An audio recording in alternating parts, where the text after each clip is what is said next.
ادامه تمرین ریتم سازی رو میخوایم بریم جلو و اینکه یه ریتم دو ضربی بزنیم که حالا به صورت 1 2 3 4 میتونیم بشماریمش. و اینکه الزامش این هست که تمرینای کتاب رو تا اینجا زده باشید، تا اون تمرینایی که توی اینترنت گذاشتیم خدمتتون رو تمرین کرده باشین، شمارش رو درست شده باشه تا بریم سراغ ریتم. اول یه پایه‌ای در نظر میگیریم و بعد اینکه حالا بهش شاخ و برگ اضافه میکنیم و تکنیک‌های مختلف رو توش اعمال میکنیم. 4 تایی میشماریم: 1 2 3 4. میشه 1 2 3 4. 1 توم، شماره 2 مون 2 تایی، 4 3 مون بک، 4 هم بک، توم توم 4 بک، 1 2 3 4 1 2 3 4 1 2 3 4. میتونیم اول توم حلقه بذاریم: 1 2 3 4 1 2 3 4. توم دوم هم با حلقه: 1 2 3 4 1 2 3 4 1 2 3 4. جمله بعدیمون توم چپ بک بک.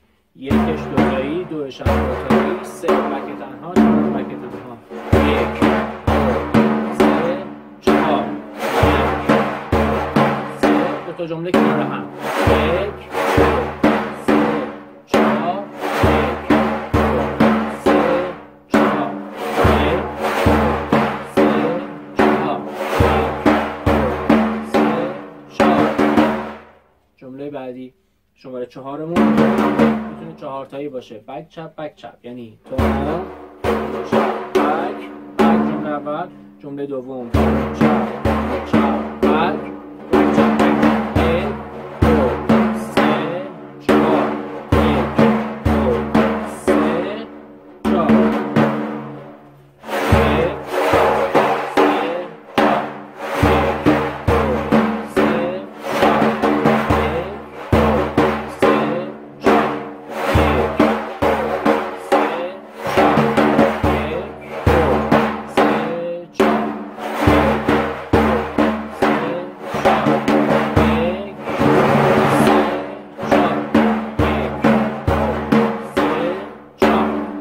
جمله‌مون بود: توم ریز بک چپ، توم چپ بک توم ریز بک چپ بک 1 2 3 4 1 2 3 4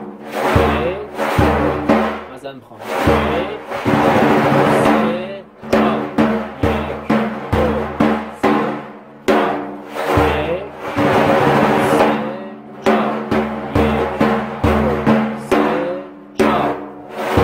دوباره پایه 3. اولین جمله که زدیم: 1 2 3 4 توم چپ بک بک توم چپ بک توم چپ بک. تریوله. بخش تریوله کتاب رو باید تمرین کرده باشین یا که ویدیوهاشو دیده باشین، حالا بتونیم اینجا ازش استفاده کنیم. 1 2 3 4. به جای 2 تا چنگ 3 تا چنگ استفاده میکنیم. تریوله 3 بر 2. توی ویدیوهای تریوله توضیحاش هست. 1 2 3 4 توم چپ بک چپ توم چپ بک 1 2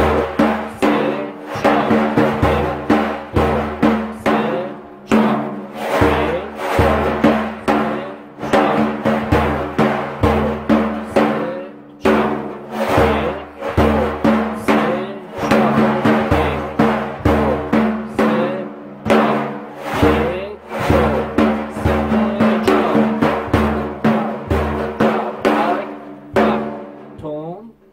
چپ. شماره 3 مونم تریوله توم چپ شماره 4 هم که بک چپ بود، بک چپ توم چپ بک چپ توم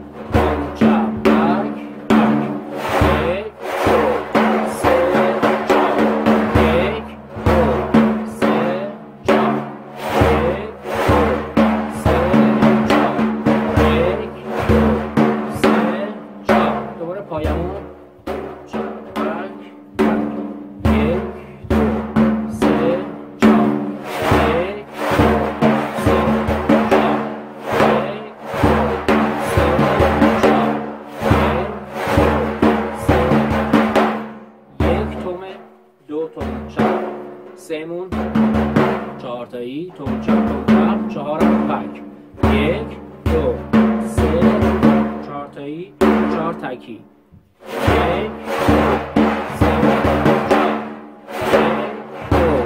3 4. جمله بعدیمون بک تم چپ بک بک. اولی میشه تم تم چپ تم چپ تم چپ بک بک تم چپ بک بک.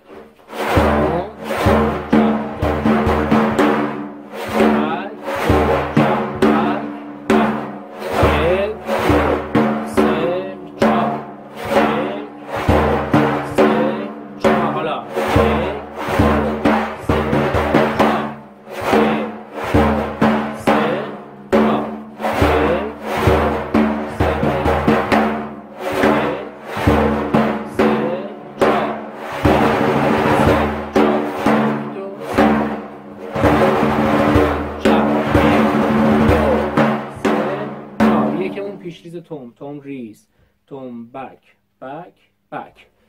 1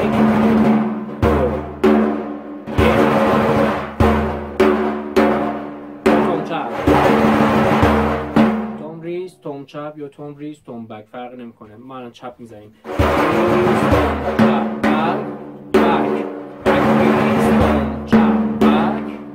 جمله اول پیش ریزش نوت تم، جمله دوم پیش ریزش نوت بک. 1 3 4 2 بک ریز تم چپ.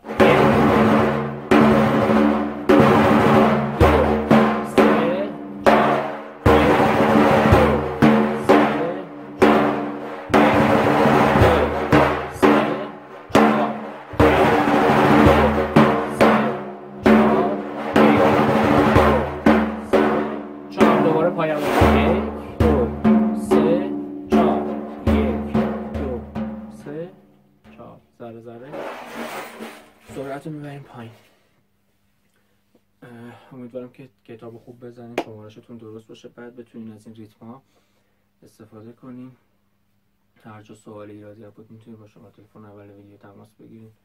خوشحال میشیم اگه بتونیم کمک کوچیکی خدمتتون کرده باشیم.